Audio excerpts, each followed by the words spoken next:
নিশ্চয়ই গরু কুরবানি হবে, কোনো বয়সের বার নাই, কোনো কিছু আপনাদের হবে না। আমাদের মূল যেটা সমস্যা সেটা হচ্ছে আগামী দিন 28শে মে বৃহস্পতিবার ঈদুল আজহা, যেটা আমাদের কুরবানি বলি বাংলা কথায়, সেই কুরবানির নিয়ে অনেক 1950 সালের একটা অর্ডারটাকে নিয়ে জিওকে নিয়ে বর্তমান সরকার অনেক বাড়াবাড়ি করার চেষ্টা করেছে এবং তারা বলেছে কোনো মতেই গরু কুরবানি দেওয়া যাবে না।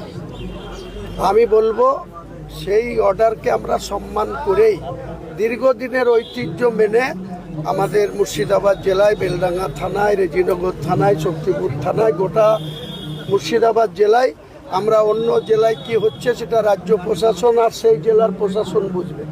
এই জেলায় আমরা জনপ্রতিনিধি হিসাবে বেলডাঙ্গা থানার এসডিপিওর উপস্থিতিতে এবং আইসি বিডিওদের উপস্থিতিতে আমরা সিদ্ধান্ত নিলাম নিশ্চয়ই গরু কুরবানি হবে, কিন্তু সেটা ওপেন প্লেসে হবে না, অর্থাৎ পাবলিকের যাতায়াতের জায়গা দিয়ে হবে না।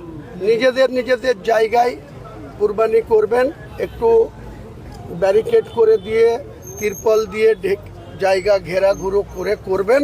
এর জন্য কোনো বয়সের বার নাই, কোনো কিছু আপনাদের হবে না, কিন্তু কোনো বিশৃঙ্খল যাতে না হয় বা অপর সম্প্রদায়ের মানুষ যেন আমাদের বিরুদ্ধে আঙুল তোলার মতো কাজ করবেন না। যারা ওই গরু কুরবানির পরে মাংস বিতরণের পরে নিজেদের ওটা সন্ধ্যার আগে 4টের মধ্যে সম্পন্ন করার চেষ্টা করবেন, আর যারা চামড়া যাদের বিক্রি করবেন তাদের বলে দেবেন সন্ধ্যার আগেই যেন চামড়া যারা নেবে তারা নিজের মতো জায়গায় রেখে দেয়।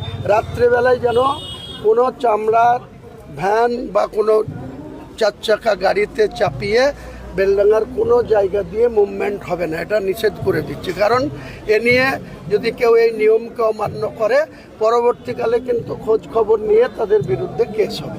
কাজেই আপনারা একবারে যেভাবে করতেন সেইভাবে করেন, কিন্তু একটু আড়ালে আবডালে একটু ঘেরাঘোরো জায়গায়, এবং মাংসটা বিতরণ করবেন কালো ক্যারিতে ভরে, তার সঙ্গে যদি আরেকটা ডবল কোনো পলিথিনের ক্যারি দিতে পারেন বা কোনো